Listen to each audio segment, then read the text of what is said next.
네, 안녕하세요. 도기환입니다. 자, 오늘은 최근이죠. 그러니까 한 일주일, 이주일 전에 이제 나온 기사인데요. 여러분들이 이제 많이들 아실 거예요. LH 땅 투기. LH 직원들이 이제 조직적으로 땅 투기를 했던 사례 아시죠? 원래 이제 땅 짓고 헤엄치기라는 말처럼, 자기가 가지고 있는 정보로 자기가 미리 어떤 땅을 사가지고, 대출도 많이 받았어요. 그죠? 토지인데 보면 한 70%씩 받았던데, 이런 경우는 반드시 은행하고 관련이 된 거거든요. 은행에서 분명히 이거는 아마도 나중에 이 LH 땅 투기하고 관련돼서는 은행도 나중에 이제 아마 이제 조사를 해보면 여기에서 이제 뇌물 커넥션이 나올 가능성이 되게 농후하죠. 그렇지 않고 땅에다가 70%씩 해주진 않거든요. 그러니까 지금은 뭐 LH 땅 투기를 한다고 하면서 이제 조사가 이제 뭐 수박 거달기식으로 되고 국민들이 잊혀지니까 금방 잊어버리잖아요. 하도 이제 새로운 건들이 자꾸 터지니까. 그렇죠. 그러나 이거는 분명히 다음 정권에서도 조사를 한번 크게 해야 되는 건이 아닐까 싶습니다. 그래서 이제 이 LH 땅 투기 사건의 이제 후속 여파들이 있는데 이거와 관련된 기사 자체가 많지 않더라고요. 그러다 보니까 여러분들이 이제 모르고 지나갈 수도 있는데요.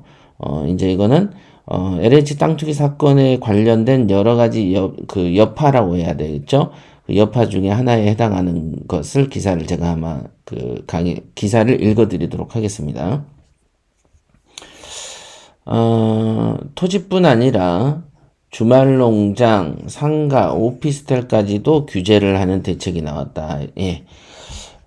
진짜 어떤 규제라는 것을 옛날에도 항상 보면 역대 어떤 정권이 들어오면은 항상 이제 규제를 혁파한다. 뭐 이런 식의 얘기들을 많이 하는데 지금 이거는 지금 보면은 규제가 계속 매일매일 생기죠. 규제가. 매일매일 규제가 생기죠. 원래는 규제를 혁파하는 것을 개혁이라고 표현하는데 규제를 산더미처럼 빠른 속도로 초당 한 막 4-5개씩 규제를 내놓고 개혁을 부르짖는다는 건 말이 안 되죠. 규제를 높이면 개혁이 내려가는 거거든요. 자, 요런 거는 보통 이제 초등학교, 중학교 되면은 역사책 읽으면서 터득되는 지혜들이거든요. 요런 게.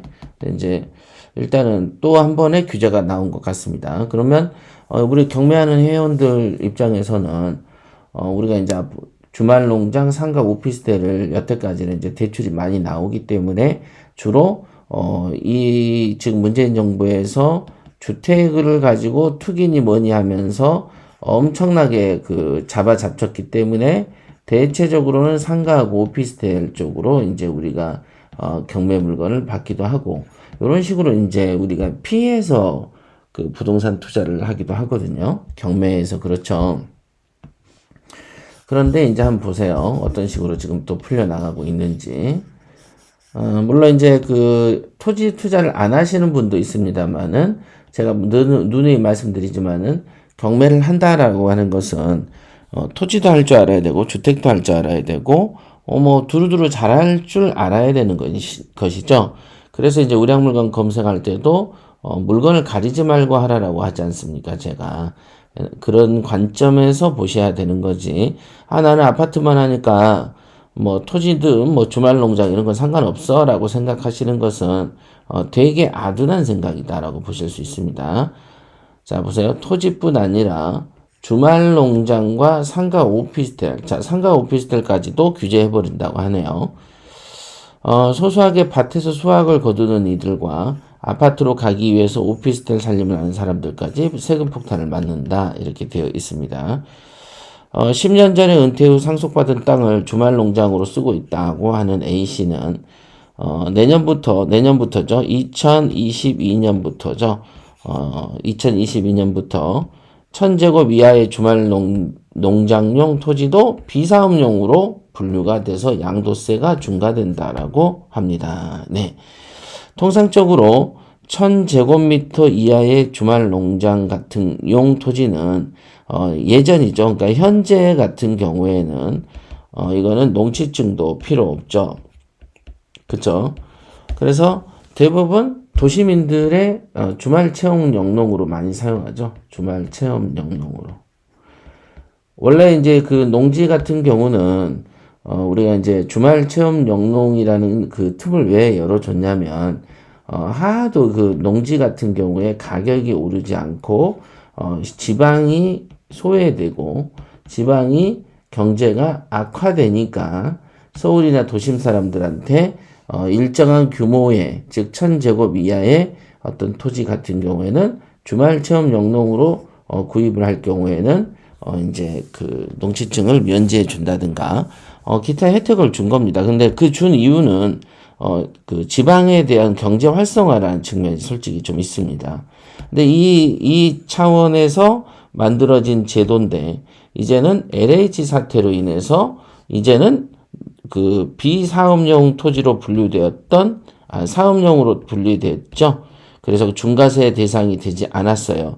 왜냐하면 정부가 1000제곱 이하의 그 농지를 자꾸 취득하게끔 권장을 했기 때문이죠. 그러나 이제부터 내년부터는 양도세를 중과 때려버린답니다. 그러니까 작은 농지도 사지 말라 이렇게 돼버리는 것이죠. 그러면 이제 농지에 돈을 빌려준 은행들은 이제 경매 낙찰률이 떨어지니까 채권 회수가 좀 어려워지겠네요. 그 다음에 이렇게 반복되다 보면 은행에서는 농지를 담보로는 대출을 많이 안 해주게 되는 일이 생기는 것이죠. 그럼 결국은 시골에 살면서 농지를 보유하는 시골 사람들은 그 농지로 대출을 받기가 어려워질 것이다. 왜? 아무래도 지금처럼 1000제곱 이하까지도 이렇게 중과세를 해버린다면 누가 사겠습니까? 근데 중과세라는 것은 말 그대로 뭐 예를 들면 20%인데 25 내 이게 아니에요. 중과세가 되면은 60%가 돼버립니다. 그러니까 이거는 살 의미가 없는 게 되는 거예요. 무슨 진짜 아무 의미가 없는 땅이 돼버리는 것이죠. 그죠?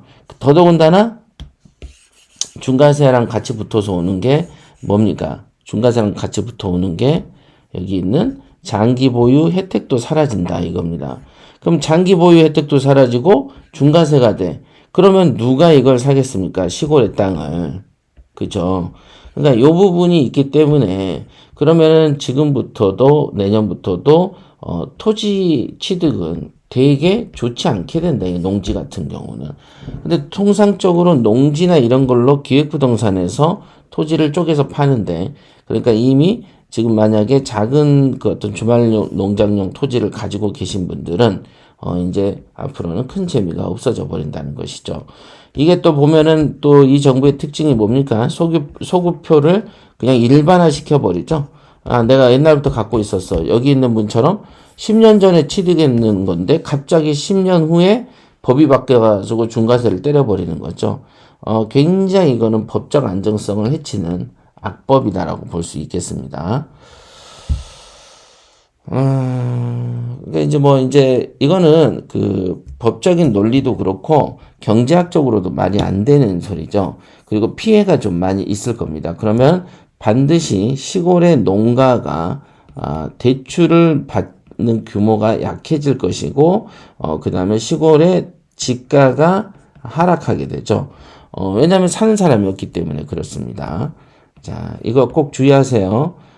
내년도부터는 주말 체험 영농도 1000제곱미터 이하의 주말 체험 영농도 비사업용으로 분리돼서 중과세를 때리고 장기 보유에 어떤 혜택을 주지 않는다고 합니다. 그러니까 살 필요가 없어집니다. 내년부터 농지가. 재미가 없어져 버려요. 자, 힘이 딸려서 이제는 할 수도 없고 세금을 그렇게 많이 낼 수도 없고 그죠? 세금을 많이 낼 수도 없고 그 사람들 때문에 우리가 왜 피해를 보냐? LH 때문에 라고 얘기를 하지만 이 사람들은 그런 생각 안 합니다. 이 사람들은.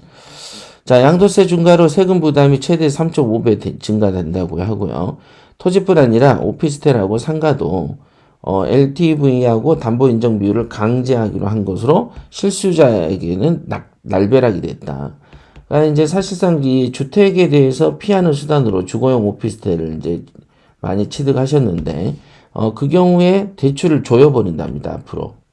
그러니까 미리 취득하시면 무관하지만 앞으로 이제 분양받아 놓는 분들은 내년부터 만약에 대출이 뛰어버리면은 그럼 여러분들 또 이제 또 큰 돈을 준비해야 되는 것이죠. 자, 오피스텔은 보통 최대 70까지 대출이 가능했다. 이제 경매에서 한 80도 가능하죠. 아파트 대신에 주거용 오피스텔에서 살면서 청약을 노린 청년 세대에게 직격탄이 되고요. 투기는 LH 직원이 했는데 왜 선량한 국민에게 덤택이냐라고 하는 불만이 나온다라고 되어 있습니다. 그러니까 투기꾼들의 경우에 음성적 거래로 법망을 피해갈 수 있는 반면에 실수요자들은 선의 피해자가 된다. 이거는 사실상 어디까지나 늘 있는 현상이죠. 그러니까 그래서 정책을 쓸 때 충동적으로 쓰는 거 아니에요.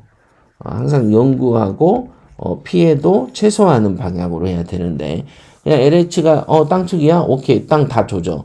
뭐 이렇게 생각 없이 하면 지금 그 지방의 농지를 가지신 분들은 피해를 보게 될 것이다.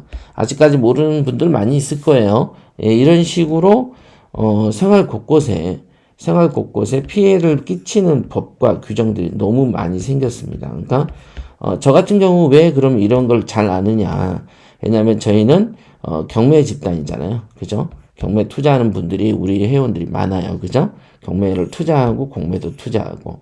자, 그러면은 그분들이 작년을 겪으면서 주택도 많이 샀고 상가도 사고 법인 투자도 있고 개인 투자도 있어요. 그러니까 제가 가르치는 입장이다 보니까 다양한 사례들을 최근접에서 목격하게 된다는 것이죠. 그 다음에 저부터도 저도 농지도 있고 뭣도 많이 있습니다. 자, 이러다 보니까 골고루 많은 것을 체험하게 된다는 것이죠. 얼마나 비논리적이냐. 그러니까 제가 살아온 50년 동안 정신 차리고 이 사회를 목격하게 된 거는 한 30년 넘죠. 20살부터니까 생전 처음 보는 거죠. 이런 현실은. 정책은 이렇게 가볍게 쓴 적을 제가 본 적이 없어서요.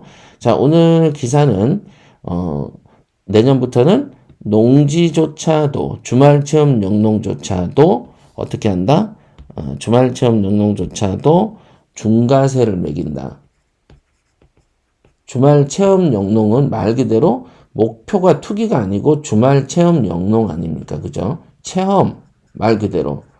근데도 투기로 봐버린다 이거죠. 그래서 중과세를 때린대요. 그럼 중과세하고 항상 같이 붙어다니는 세트는 뭐다? 장기 보유에 대해서 세금 혜택을 주지 않는다는 것이죠. 그러니까 이거가 분명하게 내년도에 시행된다면 농지는 앞으로 사지 마세요. 사지 마세요. 농지는. 하등에 뭐가 안 됩니다.